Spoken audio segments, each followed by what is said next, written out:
Joining us now, Professor of International Politics at the Fletcher School of Law and Diplomacy at Tufts University, Daniel Drezner. In his latest piece for the Washington Post, quote, President Trump's temper tantrums are coming at an accelerating pace. Dan writes that the past week definitively reveals the mirage of a maturing president. Joe, I'll let you start things off. Dan, always great to have you here. I'd love to talk to you about the Red Sox, and we could share our depression over that. Yeah. We really should, but instead we're dealing with the possibility of nuclear war here, so I suppose we'll have to wait till next spring to talk about that. But, you know, we could talk about, obviously, Donald Trump's, all the disturbing things that he's said, Bob Corker's World War III comments.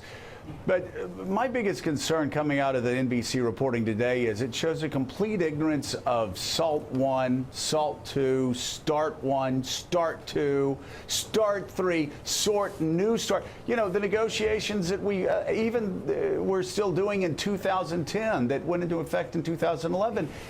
His statement suggested complete ignorance going all the way back to 1969 of what U.S. presidents have been doing in their negotiations on nuclear weapons with the Soviets and now the Russians. Yeah, that's completely correct. I mean, there are those of us in the foreign policy community who've been warning for the last 2 years that Donald Trump is a foreign policy neophyte, that on most issues with respect to foreign affairs, he doesn't know what he's talking about. The one piece of good news that I think we should draw, however, from this story is not that Trump saw a chart and decided he wanted to have the most, he wanted to increase nuclear weapons tenfold, but rather that he was talked out of doing that. And similarly with respect to Afghanistan, when he made that crazy hotel analogy to talk about why the U.S. should pull out of Afghanistan, he was also talked out of doing that, which suggests that on hard security matters, even if Trump has instincts that are at best problematic and at worst genuinely dangerous, his advisors actually have been able to steer him towards a more proper or responsible course of action.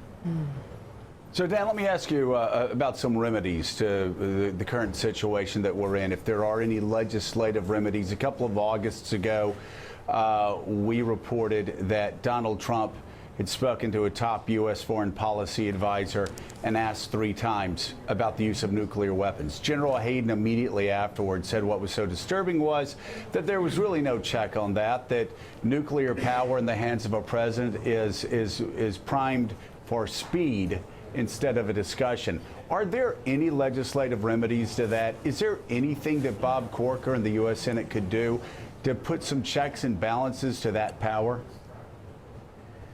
I mean, it's hard to try to legislate a kind of foreign policy situation, a crisis situation, where you're talking about minutes rather than, or hours rather than days or weeks. And so, you know, Congress understandably has been relatively reluctant for decades now to tie the hands of the president when it comes to choices about the use of force. Indeed, if anything, the trend has shifted in the opposite direction. Now, it is possible that the simple fact of a Trump presidency might cause Congress to pass something that essentially prevents the United States from, let's say, using nuclear weapons as a first strike option, which would certainly be, you know, potentially appropriate. The problem with that, my hunch is that that's the opposite of what the U.S. posture was during the Cold War, and it raises the question of could we be in a situation in the future, in a sort of great power situation, where you would not want that legislation on the books, and then would Congress have to pass something else that reverses that, which would, you know, 10 years down the road send an equally dangerous signal. So with Donald Trump as president, would you support that?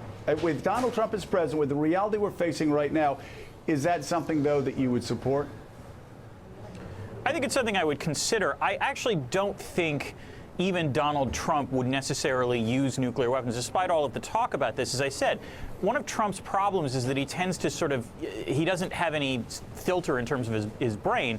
He just sort of shoots out any kind of instinct that comes to his mind.